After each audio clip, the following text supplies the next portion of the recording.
So, good morning to our listening and viewing audience. Welcome to this session of the Slave Dwelling Conferences.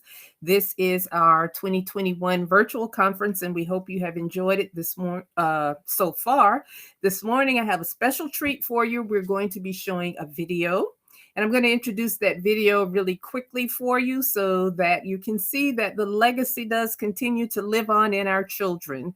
I'm going to be showing a video entitled Runaway Notices and How They Are Still Impacting Lives Today. This video was created last spring by Madelyn Jennings, who is an 8th grader at Whittemore Park Middle School in Horry County. Well, it was submitted as a part of a competition that Maddy won for her district, and now she will be going on to the national competition. Maddy's grandmother got her in touch with Mr. Joe McGill to help her with her research. And obviously, since she won, she did a fantastic job. So without further ado, here is Maddy's winning video.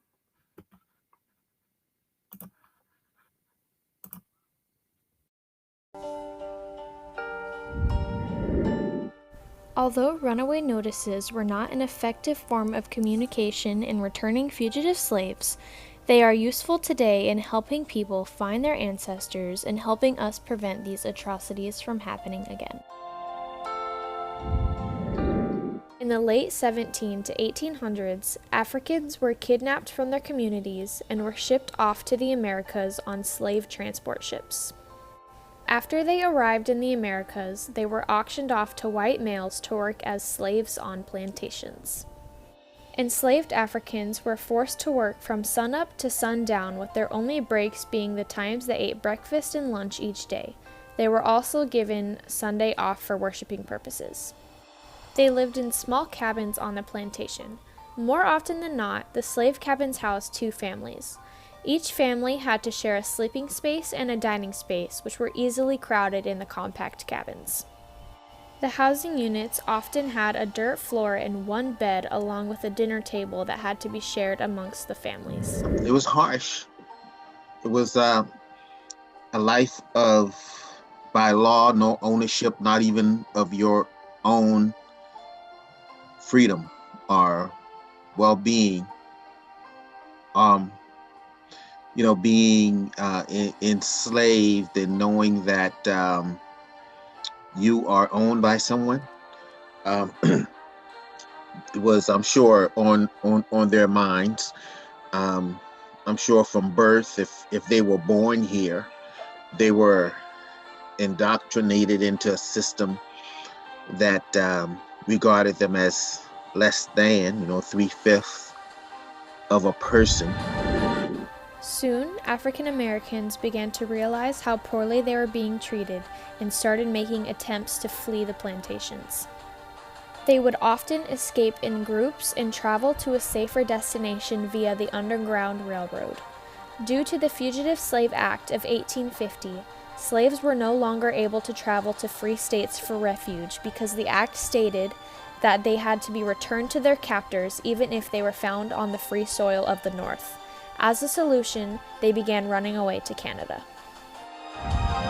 We're gonna run to all on that day. Will I run to the rock? Please hide me and run to the rock. Please hide me and run to the rock.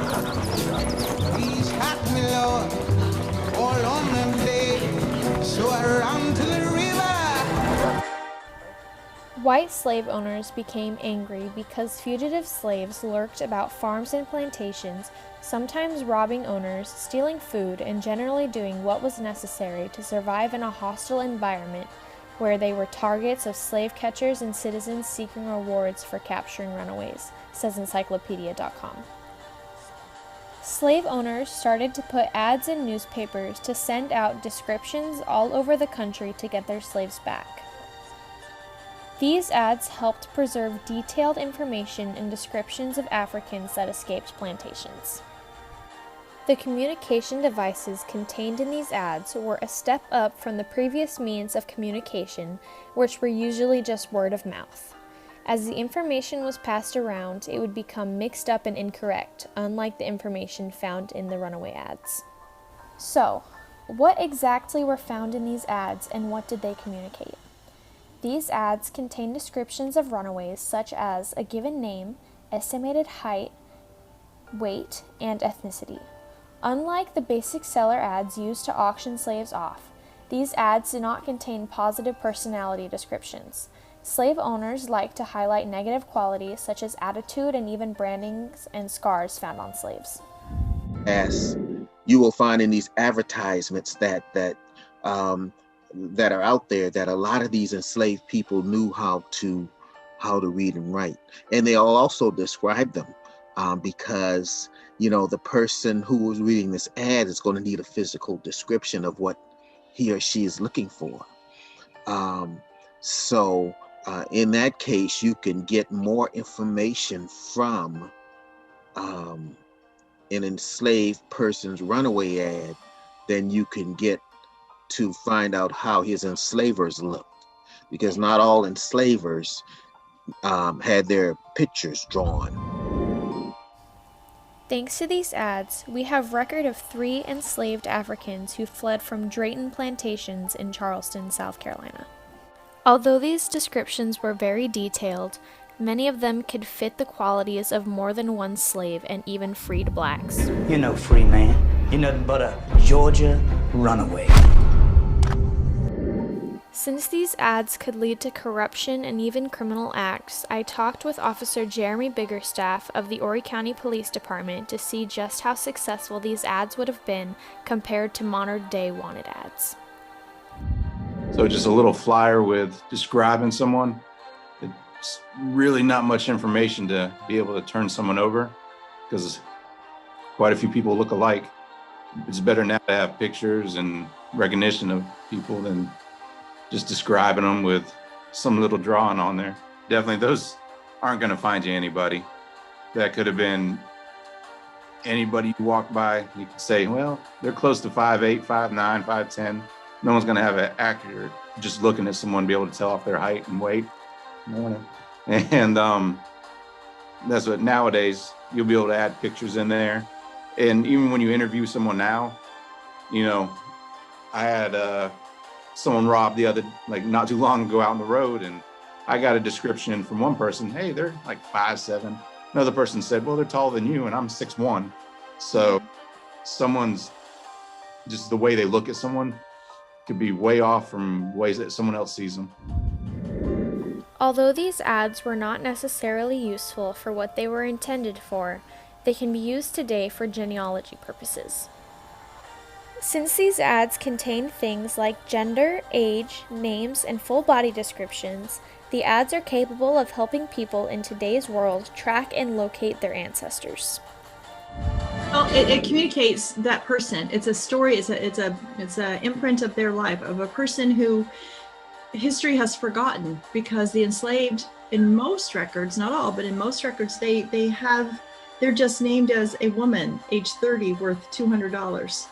And so it actually will give a name and a description to a human being. And so that is communication that was put out there in the newspapers, not for reasons that we want to see it, because these are people that are running ads to try to get human beings back, when they're giving rewards. But the communication comes in the clues that can be followed and can lead to an enslaved person and being able to find and connect them with their families. The information contained in these ads have also helped to bridge gaps between censuses in the 1800s and are helping more and more enslaved Africans become accounted for. They are preserving vital information that we are using today to reunite families and help people learn about their ancestors, their heritage, and how their families were treated. Today, genealogists will check newspapers and all sorts of places to look for these runaway slave ads, because not only do they list who their slave owner was, but they will give a general direction they were going. And a lot of times they will actually give a description of what the enslaved person looked like. One of the most important things these ads are communicating is the main story for life of African Americans in the 1800s. The information and descriptions found in the runaway slave ads really let us know today just how awful these people were treated. Because these ads let us see these things, we know how to prevent history from repeating itself, and we now know how to change things for a better tomorrow. Without words, without writing, and without books, there would be no history. There could be no concept of humanity. The things we have learned over the years from these ads help us to save ourselves from repeating history and help us preserve humanity for the better.